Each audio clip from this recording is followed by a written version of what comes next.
Buenos días. Sean todos ustedes todos y todas bienvenidos a este auditorio Abraham Ayala González el día de hoy para nuestra sesión general. En esta ocasión tendremos un tema que va relacionado con todas estas acciones que nosotros hemos estado contemplando ya de tiempo atrás, relacionadas con la seguridad y la calidad de la atención en los establecimientos médicos. Y el tema que hoy nos ocupa para estar en esta sesión se denomina Inclusión para la Gestión del Riesgo de Desastres en Hospitales, Ingrid H. Y para ello tendremos como coordinadora de la sesión a la maestra Bertalicia Mancilla Salcedo, quien es nuestra subdirectora de la Unidad de Calidad y Seguridad de la Atención Médica, a quien le cederé la palabra para que presente a nuestros dos distinguidos invitados de esta mañana y demos inicio al tema de la sesión. Bienvenidos nuevamente, maestra. Gracias, muy buen día. Muy buenos días a todos y todas. Les damos la más cordial bienvenida a esta sesión general, Inclusión para la Gestión de Riesgo de Desastres en Hospitales, Ingrid H. Este es un tema que sin duda es de alta relevancia para la preparación, para la respuesta y la recuperación de nuestras instituciones de salud ante situaciones críticas.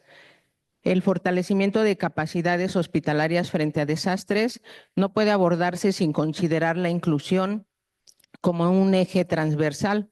La inclusión de todas las personas, las disciplinas, los niveles de atención y realidades institucionales. Hoy tendremos la valiosa oportunidad de escuchar a dos ponentes con amplia experiencia en este ámbito de la inclusión, quienes compartirán enfoques estratégicos y prácticos sobre cómo avanzar hacia hospitales más resilientes, hospitales seguros y hospitales incluyentes. Me permito presentar a nuestros distinguidos ponentes. En primer lugar, la licenciada Mariela Santiago Ramírez.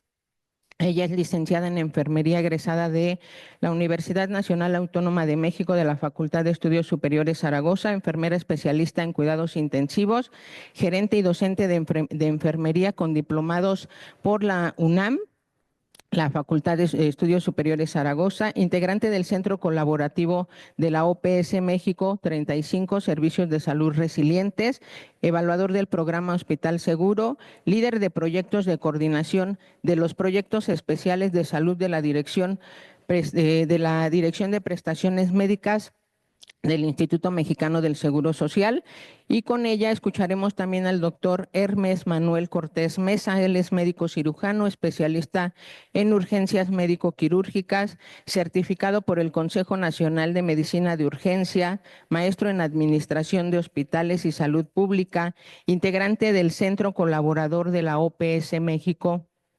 35, Servicios de Salud Resilientes, coautor del libro Evacuación de hospitales con énfasis en áreas críticas, autor y coautor de capítulos y artículos relacionados con emergencias y desastres, evaluador del programa Hospital Seguro, coordinador técnico de área médica en la coordinación de proyectos especiales de salud de la Dirección de Prestaciones Médicas del Instituto Mexicano del Seguro Social.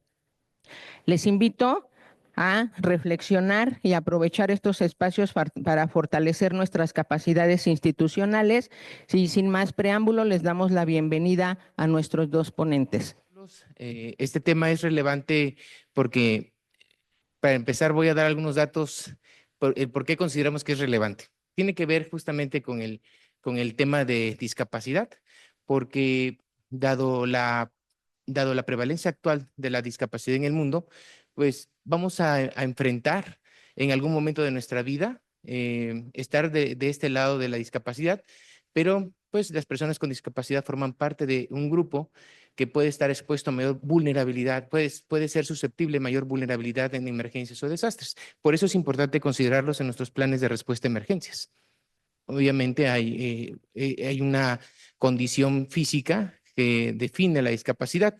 Sin embargo, cuando observamos las definiciones, vemos que pues, las personas con discapacidad se caracterizan por tener deficiencias físicas o intelectuales que les van a impedir participar plena y efectivamente en todos los aspectos de la sociedad. Y eso le condiciona que sean excluidos, pero también de la gestión del riesgo de desastres, porque pues y esto contribuye a que sean pues afectados desproporcionadamente. Entonces, la discapacidad, cuando observamos el concepto, vemos que la discapacidad no está en las personas y nosotros las llamamos personas con discapacidad correctamente, porque así es el término que se debe utilizar. Antes que nada, todos somos personas, pero la discapacidad no define a la persona. O sea, la discapacidad no está en las personas, está justamente en nuestras actitudes negativas hacia la discapacidad, en nuestra infraestructura inaccesible que no permite que una persona con discapacidad pueda acceder autónoma, con una mayor autonomía posible, en igualdad de condiciones, a cualquier servicio o participar en la sociedad en igualdad de condiciones. No es que la persona no pueda comunicarse, sino que tal vez nosotros no usamos un lenguaje que sea accesible, ¿no? No somos nuestros simulacros, entonces nuestra respuesta, nuestra gestión de riesgos puede no considerar a las personas con discapacidad, no voluntariamente, sino tal vez es algo que está recientemente cobrando auge, pero es una necesidad porque, dado a las estadísticas actuales del 15% de la población mundial en teniendo 15% de la población mundial con discapacidad en el mundo, aproximadamente 1.000 millones de personas. Ahí se me fue, hacia adelante. Ok. Las estadísticas en el mundo y en América, pues muestran que las personas con discapacidad, en algún momento de nuestra vida, entonces, nosotros vamos a formar parte de este grupo. Y lo que trabajemos hoy para convertir nuestros planes de respuesta a emergencias, hacerlos, desarrollar planes que incluyan las necesidades de las personas con discapacidad, al mejorar nuestra infraestructura para que sea accesible, nuestros sistemas de alertamiento, nuestra señalética y la forma en que damos la información a las personas con discapacidad, pues nos va a beneficiar a todos. Porque en ese auditorio, antes de continuar, me gustaría preguntar, ¿cuántos de aquí conocen a una persona con discapacidad?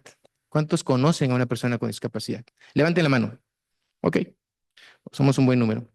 Ahora, ¿cuántas personas de aquí viven con una persona con discapacidad? Ok, entonces, esto habla justamente de la estadística. Efectivamente, en algún momento de nuestra vida, dado estas estadísticas, vamos a formar parte de ese grupo quizá, muchos de los que estamos aquí. Y por eso debemos empezar a preocuparnos qué estamos haciendo en las emergencias con las personas, para las personas con discapacidad. Ese es el motivo de esta charla, porque las personas con discapacidad fallecen hasta 4 veces más durante una emergencia que el resto de la población. La encuesta mundial sobre discapacidad 2023 mostró datos, pues, no muy motivadores demuestra que no hemos avanzado. Observamos cómo es que las personas con discapacidad tienen grandes dificultades para salir del sitio donde se encuentran, aún recibiendo la alerta. Y más del 50% de las personas con discapacidad ni siquiera conocían los planes de respuesta a emergencias. Entonces no se les informa porque tal vez ellos no podían leerlo, no pueden entrar a internet, no pueden revisar una impresión, un tríptico. Hay personas que no tienen acceso a ese tipo de comunicación. Y observamos que hay una tendencia, está claro que los planes de respuesta siguen sin incluir las necesidades de las personas con discapacidad. En este punto, ¿cómo le podríamos hacer? Pues esa es la pregunta que me han hecho en otros foros. Entonces, sí, ya vemos que aquí dice, ¿no? No se abordan las necesidades específicas de las personas con discapacidad, que es lo relevante de esto. Pero se dan cuenta, estos datos son alarmantes, porque ¿cómo podríamos saber cuáles son las necesidades de las personas con discapacidad? Hay múltiples discapacidades, hay un espectro amplio de la discapacidad. Y lo que yo les contesto es que, pues hay que preguntarles, hay que invitarlos a participar a nuestro comité de emergencias y decirles, oye, ¿qué necesitas para que te puedas poner a salvo durante una evacuación en una emergencia? Si hay un incendio, ¿cómo te enteras que hay un incendio? Lo hemos preguntado en otros lados y hay personas que trabajan en un establecimiento de salud y no saben cuál es el código de alertamiento. O sea, no saben cuál es el código interno, no mucho menos saben dónde está la alarma y y hay desafortunadamente personas sordas que están trabajando en un sótano atrás de una computadora porque se dedican a capturar información y son los últimos en enterarse que hay una alarma. Es un caso real. O sea, esto lo estoy platicando porque es una persona con la que platiqué en un hospital. Entonces, ¿qué empezamos a hacer? Pues ahora ya vamos a determinar cómo le vamos a ayudar a esta persona para que se entere que hay una evacuación de entrada. Ahora hablemos de lo demás, pero no solo la evacuación, también cómo le hacemos para que esas rutas de evacuación sean accesibles todo el tiempo, no solo para una persona que sea sorda, sino para cualquier persona, incluso limitación en la movilidad. El 86% de la población entrevistada informó no haber participado en la toma de decisiones y la planificación en la reducción del riesgo. Eso es una necesidad. Entonces, cuando invitamos a participar a las personas con discapacidad, a que formen parte de nuestro comité de emergencias, que es parte de los principios del Ingrid H., empezamos a generar cambios cambios dramáticos en la forma en que abordamos la inclusión en la gestión del riesgo. Y esto genera cambios muy buenos para la organización. Y es algo que lo hemos visto, lo hemos corroborado y lo estamos implementando. Entonces, en los últimos 10 años, dado esta encuesta, no es la primera, hubo otra en 2011, entonces no hay diferencia significativa en el mundo. Y justamente estamos hoy aquí para que hagamos la diferencia. Eso es lo que estamos buscando a través del trabajo que realizamos día a día en la coordinación de proyectos especiales, por ejemplo, y aquí a través de calidad, de la coordinación de la Dirección de Educación y Calidad, este tipo de conferencias, por ejemplo. Como pueden ver, las personas con discapacidad ¿por qué son afectadas? Estas son algunas de las causas. No son afectadas porque no hay información en formato accesible.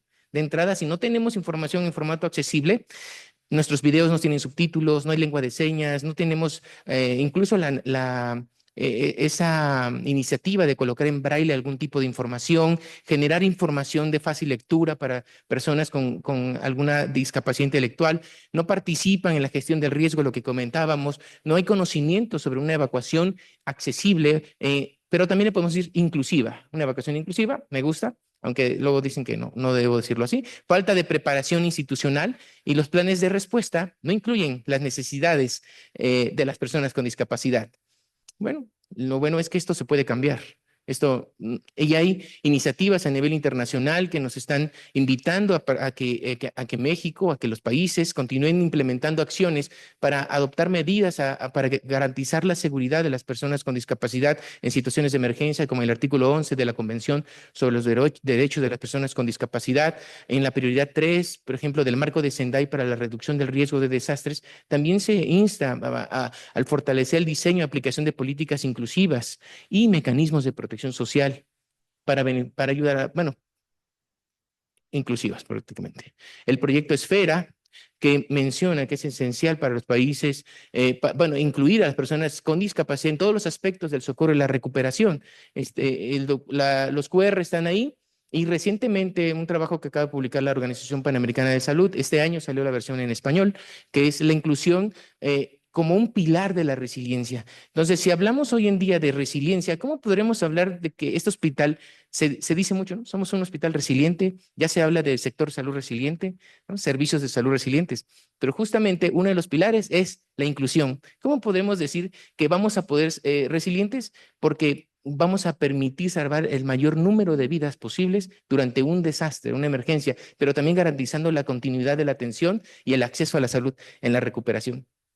Entonces, la inclusión para la gestión de riesgo de desastres es uno de los pilares en este documento que dejo los QR para que después los puedan consultar tranquilamente. Estos son los pilares de la resiliencia. Entonces, el hospital resiliente debería garantizar mantenerse funcionando mientras brinda servicios críticos, esenciales y de alta calidad para salvar vidas de manera continua, incluso en medio de crisis, sin dejar a nadie atrás, fíjense. Esto se refiere a las personas con discapacidad, no dejarlos atrás. Entonces, estos son los pilares importantes dentro de hospitales seguros, que es una de las áreas que trabajamos, sería inclusivo e inspirando a la equidad. Es el segundo pilar mencionado en este documento internacional, que es ahora una guía a nivel internacional para fortalecer la resiliencia en hospitales. Entonces, el resto de los pilares, pues habla de todo lo que ya se está trabajando, tenga el hospital capacidad de expandirse en caso de emergencias, también poder recibir un saldo masivo de víctimas, por ejemplo, poder evacuar el hospital si fuera necesario y aprender de esto, generar conocimiento que sea útil a través de toda esta experiencia que tenemos a lo largo de los años de estar atendiendo las emergencias, que se utilice ese conocimiento para bien, para mejorar nuestros procesos. Y aquí en México, pues tenemos por lo menos 3 documentos, 3 normas y ley, ahí tenemos normas y leyes que pues nos dicen que pues este tema, la inclusión para la gestión del riesgo, pues no es opcional, ¿eh? O sea, ya es un derecho y también es una obligación para todos nosotros, los que trabajamos. Es un derecho para las personas con discapacidad participar en la reducción del riesgo y es una obligación para los que estamos de este lado organizando la respuesta a emergencias, incluir a las personas con discapacidad. Por eso, pues surgió la iniciativa Ingrid H, que Ingrid H es una herramienta que tiene además un modelo matemático basado en una herramienta basado en Excel, que justamente promueve el concepto nos ayudó a homologar el concepto de inclusión para la gestión del riesgo de desastres a nivel internacional. Este es el Ingrid H, por eso se conoce de muchas formas, pero se decidió a este acrónimo Ingrid H, porque el plan es que en un futuro exista Ingrid para otros enfoques, ¿no? Por ejemplo, o edificios, por ejemplo, que no sean hospitales. Pero lo bueno de esto es que, bueno, ya vemos que la aplicación el Ingrid, en resumen, es la aplicación de políticas y estrategias para prevenir nuevos riesgos de desastres, reducir los riesgos de desastres existentes, gestionar el riesgo residual, considerando las necesidades y la participación de las personas con discapacidad.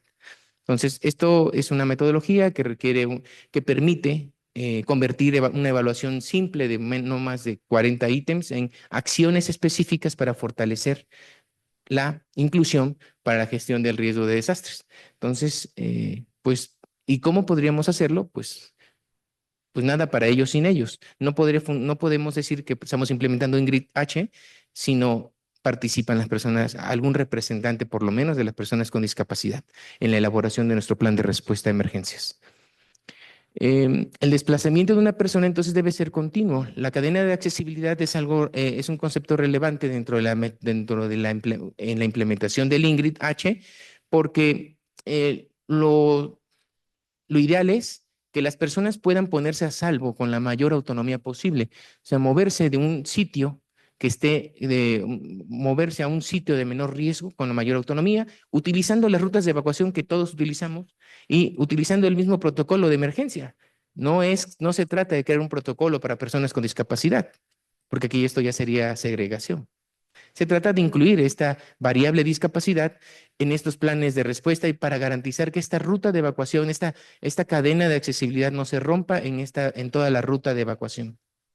Y aquí es donde empezamos a ver por qué bloquean las salidas de emergencia, por qué tienen un candado en la puerta de pánico, por qué le ponen cajas a las rampas, ponen cajas para resguardar objetos o materiales en áreas que deben ser rutas de evacuación. Empezamos a ver que la señalética no se ve, que la señalética no es accesible, que nuestras alarmas no son accesibles tampoco para todas las personas, sino que solamente para las personas que tienen todos sus sentidos, que no tienen una deficiencia física. Entonces, este es el orden dentro de la metodología se propone, y esta es una recomendación, que debemos abordar todos los aspectos para mejorar la accesibilidad, dando prioridad a la seguridad, a la autonomía y por último a la comodidad, porque con esto mejoramos invariablemente las condiciones de seguridad también para personas con discapacidad, pero también la mejoramos automáticamente para embarazadas, niños menores de 5 años, adultos mayores, personas con alguna otra deficiencia física. Y se evalúan 5 aspectos mediante 3 acciones prioritarias y se emiten recomendaciones para cada uno de estos. Esto es bueno porque se puede obtener en un día, en unas horas, en un par de horas. Esto es un ejercicio que podemos hacer fácilmente, ver qué tanto han visibilizado a las personas con discapacidad. Porque ¿cómo podríamos atender sus necesidades si no sabemos quiénes son, dónde están y cuáles son sus necesidades? Si no los invitamos a participar, si hay algún representante, ¿cuáles son las medidas de accesibilidad que se han implementado en el hospital también, hablando de accesibilidad para la evacuación, por ejemplo, y para la respuesta a emergencias? Y las capacidades hospitalarias, no solamente del área de la infraestructura, qué tan accesible es, sino que también qué tan preparados estamos nosotros para ayudar a una persona ciega, a una persona sorda, y para comunicar riesgos o comunicar alguna emergencia. Entonces, este tipo de aspectos se evalúan y permiten mejorar al hospital, impactar en el plan hospitalario todo esto. Y si se dan cuenta, no se trata de crear un plan, nuevamente lo repito, no es otro programa, no es lo que ya tenemos, ahora incluyamos estas medidas, estas acciones específicas y las necesidades de las personas con discapacidad. En este punto se me pasó a decir, aquí lo que se hace es tener un censo de quiénes son las personas con discapacidad, porque de qué forma podríamos garantizar o ayudar a que el compañero que es sordo y que está en el sótano capturando información en un incendio, pues no se quede ahí sea el último en salir o se quede en el incendio o, o en otra situación de emergencia, por ejemplo. Ok, el ciclo metodológico del Ingrid H considera hasta 180 días desde el inicio y es una metodología que se ha implementado en varios países de América, y estas son las calificaciones que puede obtener un hospital. Entonces, podemos mejorar también, podemos medirnos cada 180 días, podríamos medirnos de acuerdo a la metodología de la OPS, podríamos ir mejorando este índice de Ingrid H cada vez que queramos, ¿no? Nosotros hemos realizado ya un buen número de evaluaciones y hemos visto cómo es que las evaluaciones pueden mejorar significativamente solo considerando a las personas con discapacidad. La calificación puede aumentar y además se generan cambios en la organización muy buenos que nos permiten nos permiten ser hospitales más seguros, inclusivos, claro que sí. Y pues es muy grato ver cómo el personal que da la atención puede comunicarse y puede ayudar a una persona comunicándose con lengua de señas, o también cómo el hospital ha incluido pues mejoras en la accesibilidad y en la respuesta a emergencias. Vean algunos ejemplos de algunos hospitales que hacen simulacros con personas con discapacidad, o a veces también se simula personas con discapacidad, eso puede hacerse. Utilizan software para lengua de señas, para aprender lengua de señas a través de organizaciones de la sociedad civil que participan y, bueno, que defienden los derechos de las personas con discapacidad. Y esas alianzas estratégicas sirven, claro, para este fin. Y pues la capacitación continua también con simulacros, la participación de las personas con discapacidad para evaluar la accesibilidad de nuestras instalaciones, por ejemplo, cuando tenemos que ir el taller y decimos, no, es que aquí estamos muy bien, somos accesibles, pero pues hasta que alguien va con una necesidad de utilizar una rampa, alguien que utiliza silla de ruedas, puedes sacar, ¿no? Cuando participan en estos recorridos de las rutas de evacuación, pueden decirte, oye, no funciona, no cumple las características necesarias. Y hay algunas otras medidas, como por ejemplo, hay unidades que han implementado braille en la señalética y las alarmas auditivas y visuales para que sean más accesibles también, no solamente auditivas. Entonces, me gustaría que a continuación, pues mi compañera Mariela Santiago continúe con el resto de la presentación.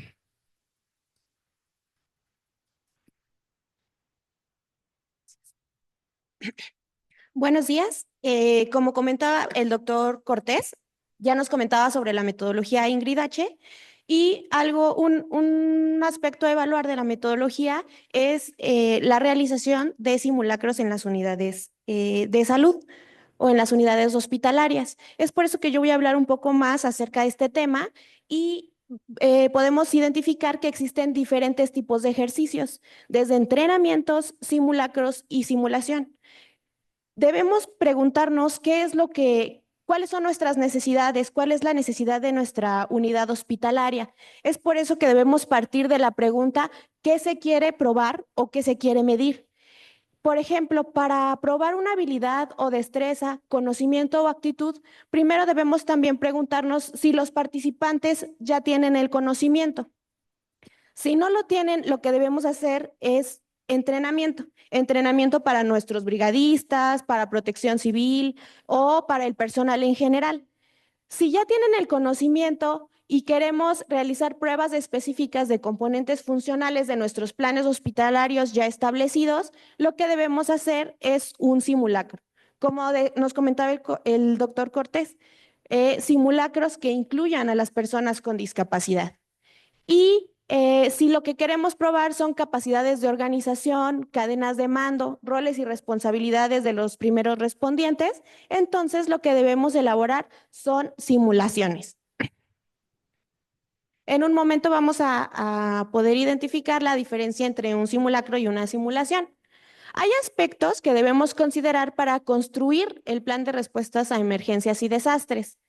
Primero debemos considerar qué servicios de nuestra unidad hospitalaria prestan atención a personas con discapacidad. Por ejemplo, si tenemos servicios de medicina física y rehabilitación o si ya identificamos que en mi servicio de consulta existen más personas con discapacidad respecto a otros servicios. También a lo mejor el área de diagnóstico, entre otros. En segundo lugar, pues identificar problemas que se han presentado anteriormente en eventos adversos con personas con discapacidad, como por ejemplo accidentes o situaciones de riesgo sucedidos en procesos de evacuación. Por ejemplo, si ya en nuestra unidad existe un antecedente de que en un sismo hubo personas con discapacidad que no pudieron realizar la evacuación y llegar de manera oportuna al punto de reunión, pues esto debemos considerarlo para nuestros planes de respuesta.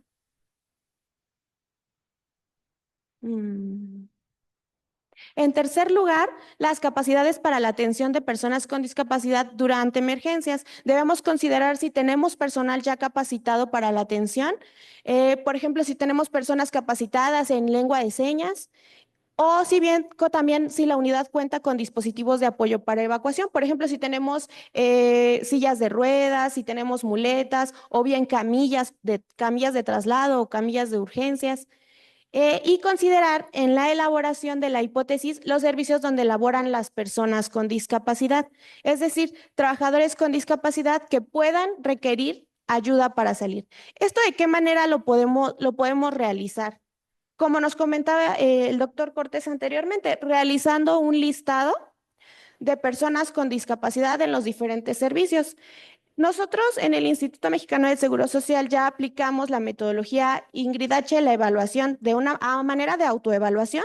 Las unidades realizaban esta evaluación y posteriormente realizamos visitas de verificación, en donde muchas personas nos platicaban o nos preguntaban, pero ¿cómo voy a saber lo que tengo que hacer? Es fácil, simplemente debes acercarte a las personas con discapacidad y preguntarles usted qué necesitaría. Y muchas veces nos encontramos con que los trabajadores con discapacidad nos dicen, solo necesito que exista esta cultura en el resto de mis compañeros de dejar el paso libre, ¿no? O de dejar despejadas las rampas para personas con discapacidad. Entonces, y realmente vemos que no se necesita mucho presupuesto, lo que se necesita es capacitación al resto de las personas, al resto de los trabajadores. Otros de los aspectos a considerar es considerar a las personas con discapacidad en la estructura del plan. Por ejemplo, considerar a las personas que utilizan lengua de señas o inclusive algunas personas que tienen con discapacidad que tienen entrenamiento en RCP que pueden formar parte de las brigadas. Muchas veces tenemos estas habilidades o estas capacidades o bien talentos que no han sido considerados porque nosotros no hemos querido considerar a las personas con discapacidad. También deben estar consideradas las personas en las brigadas de respuesta a emergencias y como grupos prioritarios de atención. Los cuerpos de emergencia deben estar informados del plan de emergencia donde se han considerado ya a las personas con discapacidad. De nuevo, en este listado que todas las unidades debemos elaborar de las personas con discapacidad, claro, podemos incluir el nombre, incluimos su lugar de trabajo, las necesidades para una evacuación o necesidad de dispositivos de apoyo, se utilizan medicamentos y cada unidad ha ido implementando algunos rubros que ellos consideran pertinentes en esta lista. Por ejemplo, si ellos consideran importante el turno en el que el trabajador se encuentra laborando o sus descansos, esas son las cosas los rubros que han implementado algunas unidades. Y por último, considerar el apoyo que puedan brindar algunas instituciones públicas o privadas que trabajan con personas con discapacidad. Ya si nos involucramos un poco más en esto de las personas con discapacidad, podemos ver que existen muchas asociaciones, muchas fundaciones que incluso nos apoyan, por ejemplo, con intérpretes de lengua de señas, con capacitar al personal para elevar las capacidades para poder ayudar a personas con discapacidad en alguna emergencia o algún desastre. Ahora ya vamos a pasar al tema de la simulación. La simulación en realidad es un ejercicio de escritorio en el que todos los participantes pues pueden tomar decisiones sobre un supuesto que ya se haya realizado. El proceso de planificación de la simulación pues debemos incluir a las personas con discapacidad que puedan participar también en la toma de decisiones o contribuir a identificar necesidades específicas de las personas con discapacidad durante las emergencias. Recordemos, nada de ellos sin ellos, ¿no? Entonces, ¿qué necesito para saber qué requieren las personas con discapacidad? Pues necesito acercarme y preguntarles directamente qué requieren. Y muchas veces no lo hacemos. Es por eso que en la metodología Ingrid H. se sugiere que exista un representante en el comité de emergencias de las personas con discapacidad y esta persona debe ser una persona con discapacidad.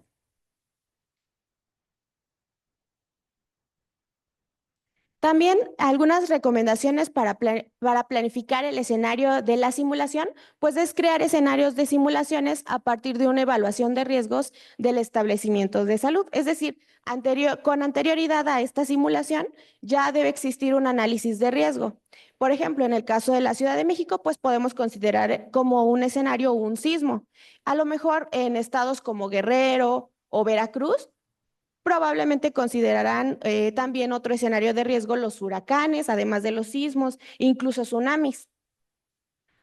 Y por supuesto también debemos considerar a las personas con discapacidad como afectados o también como activos participantes de la respuesta. Muchas veces decimos, las personas con discapacidad, es un grupo vulnerable o es un grupo prioritario, pero no consideramos esta parte, la participación activa de la respuesta de las personas con discapacidad ante emergencias y desastres.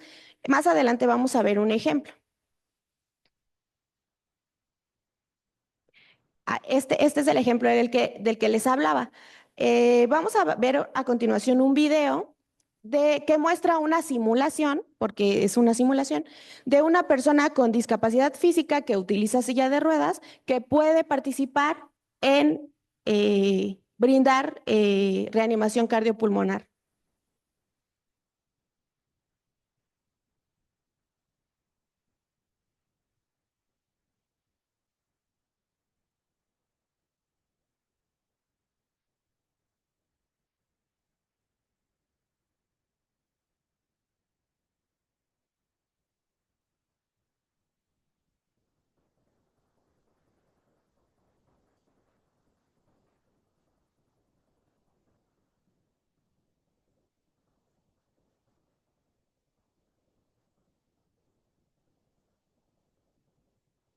Bueno, este es un video que realizó la Unidad de Medicina Física y Rehabilitación Centro del Instituto Mexicano del Seguro Social. Como ya les comentaba, es una simulación, pero que nos permite visualizar que lo que les comentaba hace un momento, ¿no? Muchas veces consideramos a las personas con discapacidad como un grupo vulnerable.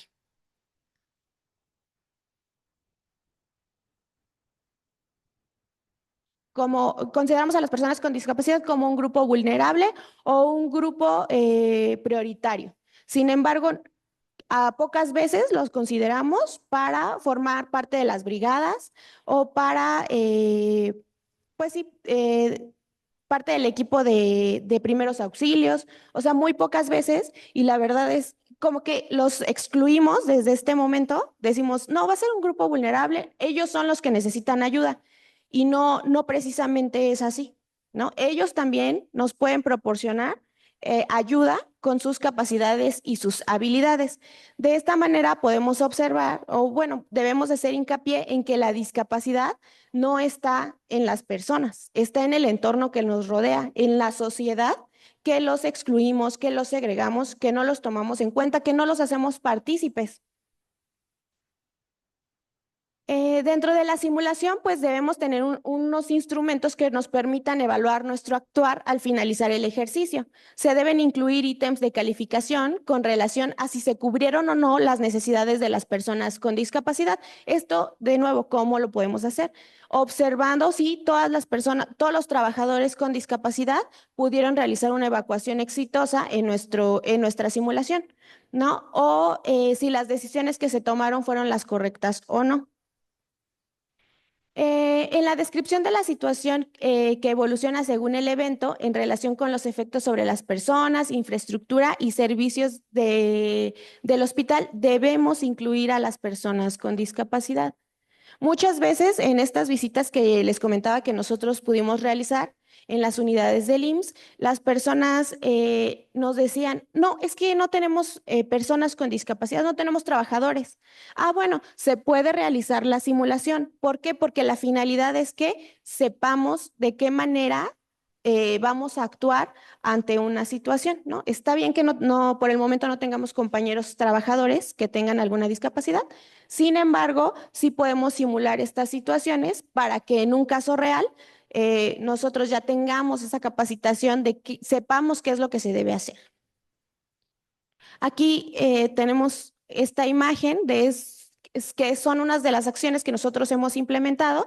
Es una simulación utilizando un croquis simulando una unidad hospitalaria y utilizando estos muñequitos que simulan las personas con discapacidad, que simulan los brigadistas, y así se pueden tomar decisiones.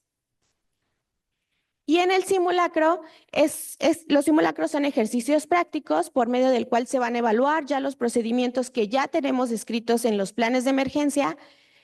También se van a evaluar las acciones, las destrezas, los tiempos que son muy importantes, por ejemplo, en el caso de la evacuación de un sismo, la coordinación y el manejo general de un evento que va a ser actuado.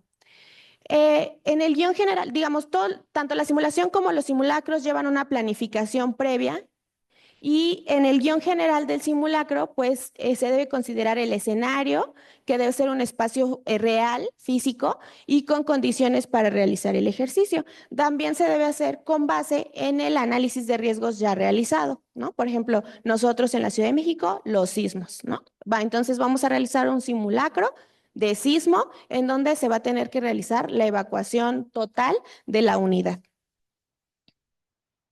Y, por ejemplo, para los escenarios de riesgo, pues debemos considerar para la evacuación las zonas de menor riesgo. Las zonas de menor riesgo, por ejemplo, en el caso de una inundación súbita, no es la misma que en un sismo o en un incendio.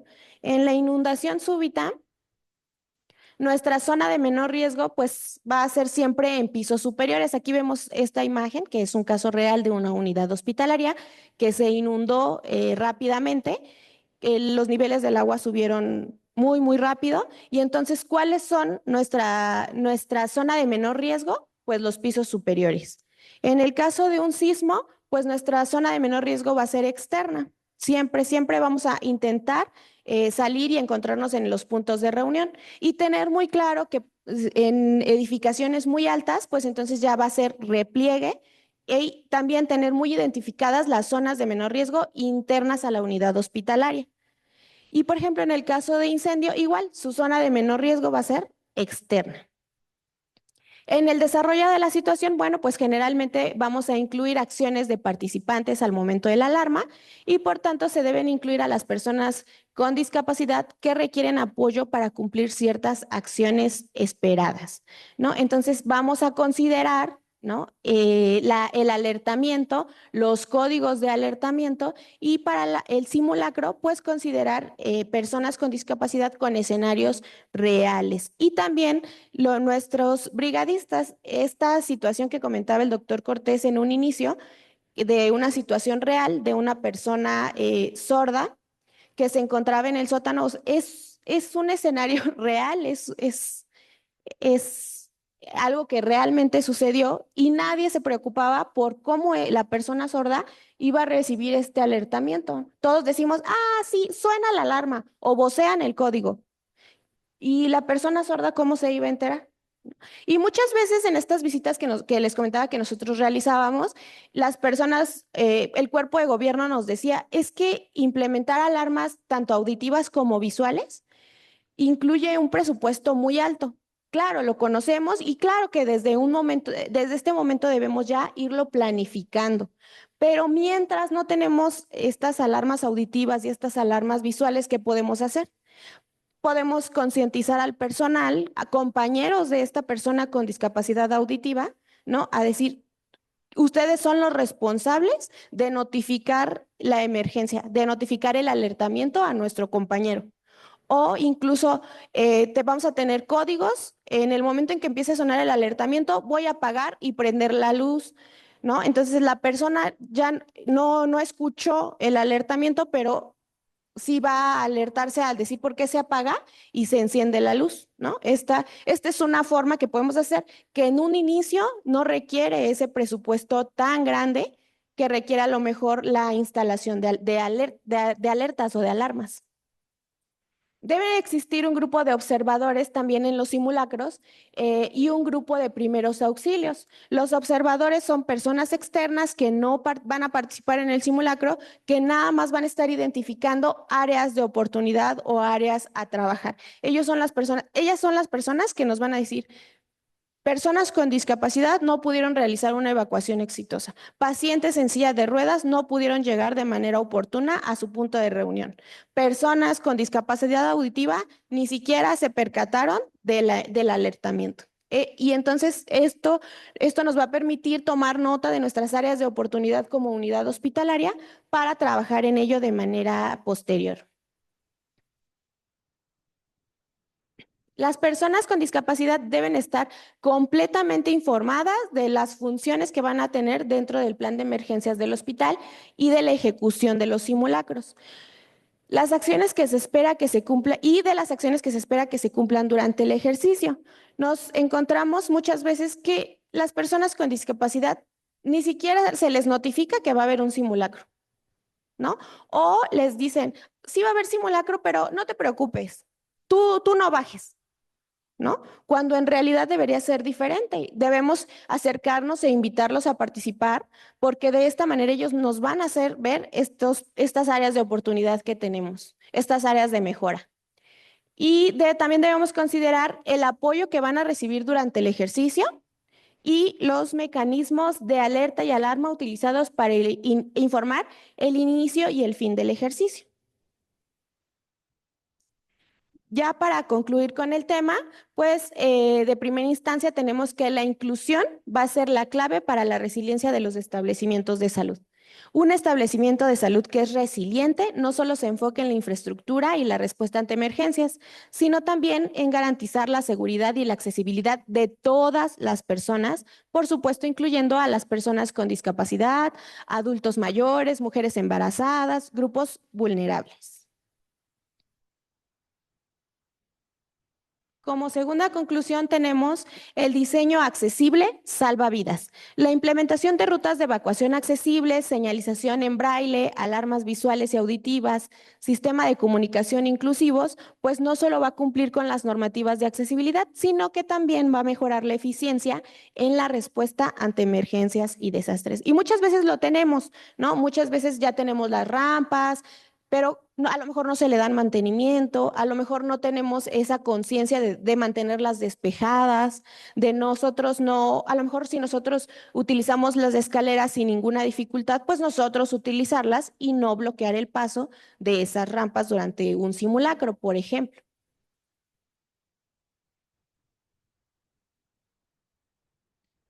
También tenemos el enfoque inclusivo, pues fortalece la preparación y respuesta ante desastres y es clave para la resiliencia de los establecimientos de salud. La planificación de emergencias, pues debe considerar siempre la participación de las personas con discapacidad en la identificación de riesgos y en la elaboración de planes de respuesta adaptados a sus necesidades.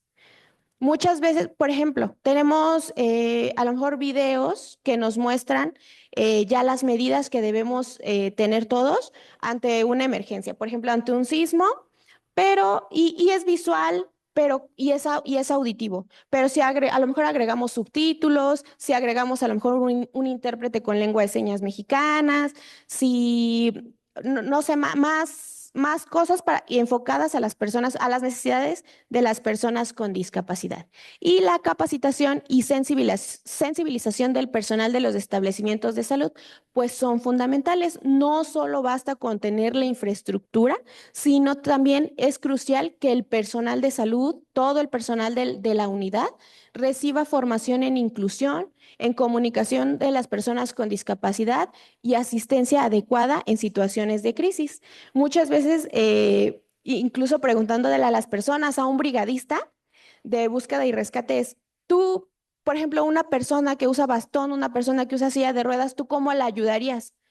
Yo la cargo y me la llevo. No, no precisamente es así, ¿no? Llego, me identifico y le pregunto qué necesita.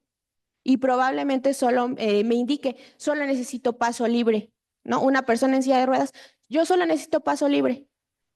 Y entonces, de esta manera nosotros podemos ayudar. No es necesario cargarlo, no es necesario guiarlo. También, por ejemplo, para personas con discapacidad visual, pues es muy importante saber guiar a las personas con discapacidad visual. ¿De qué manera debo guiarlo? Y como última conclusión, no hay resiliencia sin equidad. La reducción del riesgo de desastres en establecimientos de salud debe ser un proceso equitativo, garantizando que todas las personas, sin importar sus capacidades o condiciones, tengan el mismo acceso a la seguridad, la atención médica y a la recuperación posterior a un desastre. Gracias por su atención y eso sería todo por nuestra parte.